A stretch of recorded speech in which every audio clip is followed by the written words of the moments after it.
Hey, I'm Stephanie, and today I'll show you one of the quickest, easiest ways to style fine hair.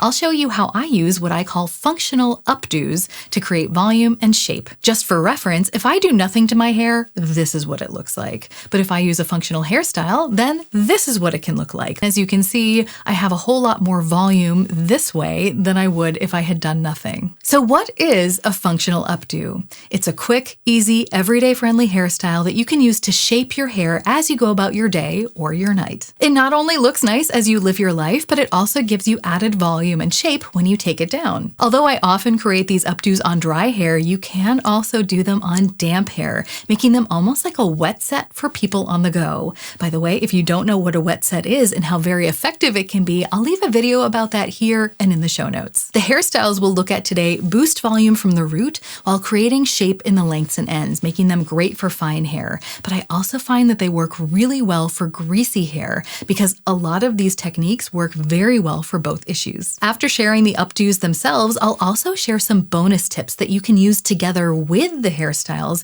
to support that volume even more and keep your oils at bay, even over the course of several days. I always use timestamps so you can easily find what you're looking for. I'll link any products I discuss in the show notes, and if you have any questions, feel free to ask me in the comments. One quick production note before we begin: whenever possible, I will be demonstrating these hairstyles on my own head, but for some reason my camera has technical issues trying to focus on my hair, so I might end up having to insert a couple of clips of me styling a wig just so I can make sure everything's in focus and you can actually see what I'm doing.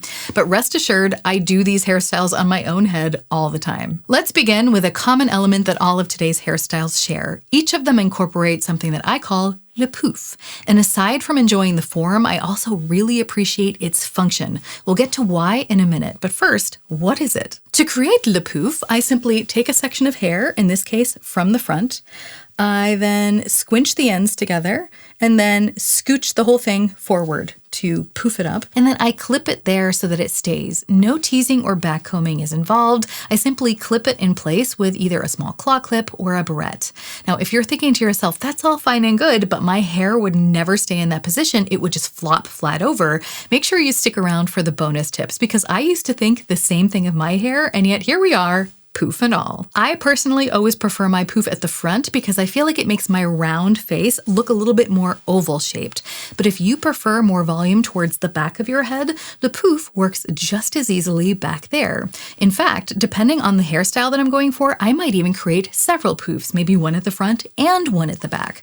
Poofs are flexible things. So if you want to make yours smaller than mine or use different placements, go right ahead.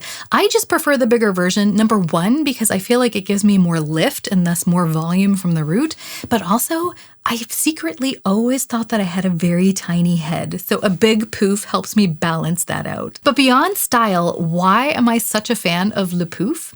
As a fine-haired person, I am constantly looking for ways to present the illusion that I have more hair than I actually do. And I find that le poof molds my hair into a shape that's naturally lifted from the root.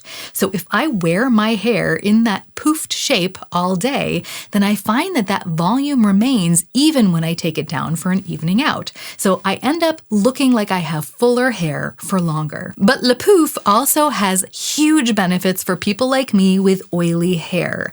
Because it lifts the hair up and off of the scalp, it's up and away from the place that's producing all of the oils, so my hair can't get greasy nearly as fast. Or as sweaty if I'm working out. Now that we've seen the basics and the benefits of le poof, let's get into the first easy everyday hairstyle that you can wear to do pretty much anything. First, I take a section of hair from the front to create le poof. I personally like to loosely twist the end into a curly Q and then clip it up so that my hair sets in a loose curl. But technically, you can also just leave the tail out and mix it in with the rest of the hair, and that will result in a looser wave at the end of the day when you take it out instead of a curl. Then I take the rest of my hair, almost as if I'm going to make a high ponytail, and I twist it upwards, but then clip it downwards, making sure that I press up a bit as I insert the clip so that my hair in the back is positioned up and off of my scalp at the root. When I take that out at the end of the day, I end up with a lot of volume towards the top of my head and a nice loose wave throughout the rest of my hair. The next hairstyle is perfect for sleeping because it's very comfortable, and it also helps to keep my hair looking looking fuller and cleaner for longer. I call it the scrunchie bun, and it goes like this. I flip my head upside down and then gather all of my hair at the very top of my head and twist it very loosely into a bun.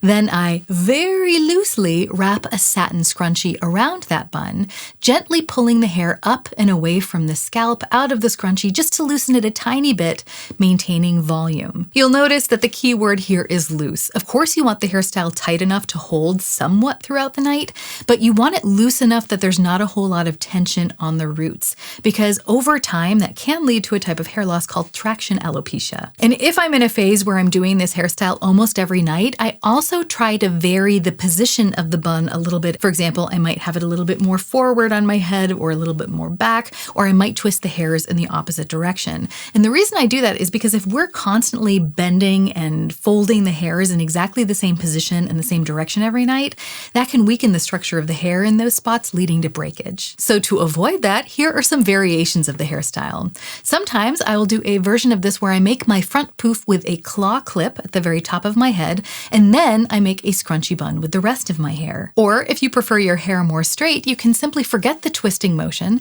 and just make a loose ponytail on top. Some of my subscribers have mentioned that they call this version the pineapple. The key points for all three of these versions are that the hairstyle should be relatively loose and comfortable to wear, but also that the hairs should be directed up and away from the scalp whenever possible. If you're like me and you're concerned about oils, I like to put a tiny bit of dry shampoo in my hair before styling it for the night. The final hairstyle we'll discuss today is what I think of as my travel hairstyle, and I like it for travel for three reasons. Number one, I like to look at least somewhat put together when I'm on the road. Number two, I want to make sure that it's comfortable if I ever want to lean my head back on a headrest. And number three, I want to be able to keep my hair as clean as possible, especially when I'm on a plane, because the dry air in the cabin seems to trigger my oil glands to go into overdrive. As always, I begin with a poof at the front of my head. Of course, it adds lift, but in this case, it's also keeping my hair up and away from my oily scalp. And to take it to the next level, I even add a second poof at the back to ensure that lift. Lastly, I use a French pin to pull the rest of my hair up into an easy French twist.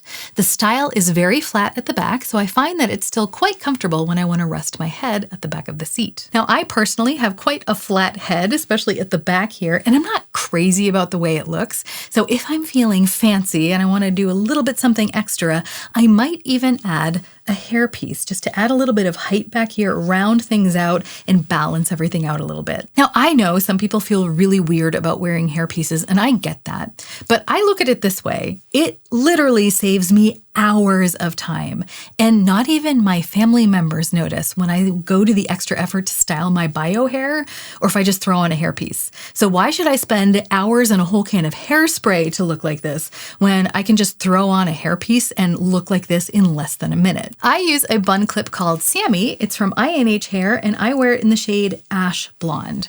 90% of the time you see me wearing a hairstyle where my hair is piled up either at the back or the top of my head, it's a hairpiece. If you'd like me to show you some very simple ways to clip a hairpiece like this into your hair very securely so that it won't fall out at the airport or on a windy day, then let me know by leaving a flower emoji in the comments. Now that I've showed you some of my go-to volumizing anti-oil hairstyles, let's talk bonus tips. Let's start with the fact that we're trying to create a lift at the root. If your hair is anything like mine, then it doesn't want to naturally stand up on its own. And even if it does, if you have thin hair, you might feel like this isn't the ideal hairstyle because you think you might be able to see too much scalp showing.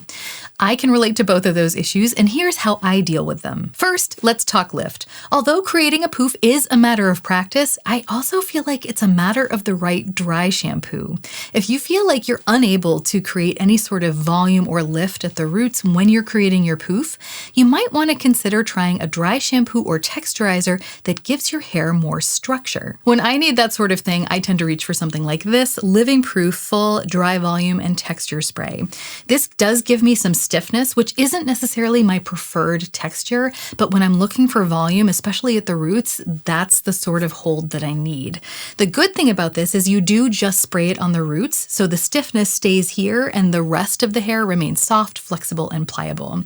But I find that this is better than hairspray because not only does it give me a little bit of hold and stiffness where I need it, but it also is a texturizer, which helps with volume. Plus, I feel like it acts almost as a dry shampoo, so it's a great all-around product for me. When it comes to people with thin hair, we might feel that something like Poof might show off too much of our scalp to look good. I'm currently dealing with some perimenopausal hair thinning, and so I've had to adjust for that by adding some root powder to any areas that are looking sparse. If you happen to have an eyeshadow that's the same color as your hair, the good news is that you can tap some of that into your roots to give an illusion of thicker hair. I've done this in the past and it worked really well, especially in combination, I feel like, with the Living Proof Full Dry Volume and Texture Spray. I felt like this kind of helped to hold it in place, at least under normal circumstances. I didn't notice any product migrating, even during my hot flashes. Since my aunt gave me this Madison Reed Root Touch-Up powder in the shade Light Brown, I've been using this and it works really well too. And although I really do like the powder, I think my favorite part of this might actually be the brush. So long after the powder is gone, I have a feeling I'll be hanging on to this. Now let's talk hair brushes. I actually use two, one for my roots and one for the lengths of my hair. I realize that seems a little bit extra, but there is a method to my madness. I do this because it helps to limit the amount of product and oils that go into the lengths of my hair, weighing my very fine hair down and making it look greasy. In an effort to prevent the natural oils from my fingers from weighing my hair down, I try to avoid touching it. And so when I'm rubbing dry shampoo into my head, I usually use this TANGLE teaser, but I try to avoid then pulling it through the lengths of my hair because I don't want to drag my oils and any product down through those lengths because it will end up deflating my volume, weighing things down, and potentially even making my hair look greasy faster. So once I've used my TANGLE teaser to rub in any dry shampoo and give myself a bit of a massage, I will then use this wet brush to style and detangle the lengths of my hair. And I find that this two-brush method has made a big difference for me. Before we move on, I have one last brush-related tip, and that is to wash your brushes regularly, which is a good reminder for me because I think it's high time that I wash these. Any oil I have on my head, any product I use will inevitably make it into my brushes. And if I want to avoid weighing my fine hair down or making it look greasy before it's time, then the easiest way to do that is to simply wash my brushes regularly with a little bit of shampoo. The final bonus topic for today is dry shampoo. Because I love it so much, I am often tempted to just fumigate myself with the stuff. But I have to resist that urge because I find that it actually is much more effective when I use it sparingly and strategically. I always use as little as possible, but I use it often, applying very small amounts regularly to keep pace with my oils instead of waiting for my oils to build up and then dousing myself with it. So I apply a tiny amount to the roots of my hair every night before I go to bed, even if my hair is freshly washed.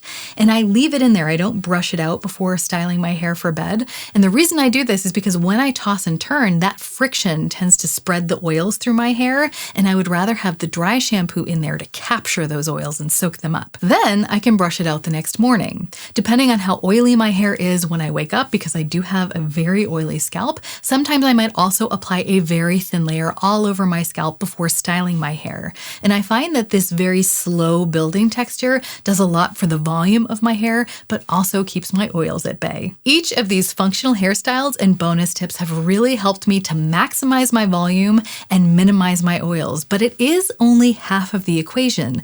The other half is how I wash my hair. If you'd like to see my hair washing best practices, I have the perfect video for you right here. Please like, comment, subscribe, all that jazz. But even if you don't, I hope you have a great week and we can all remember that even stumbling can be a form of moving forward. So let's stumble in style.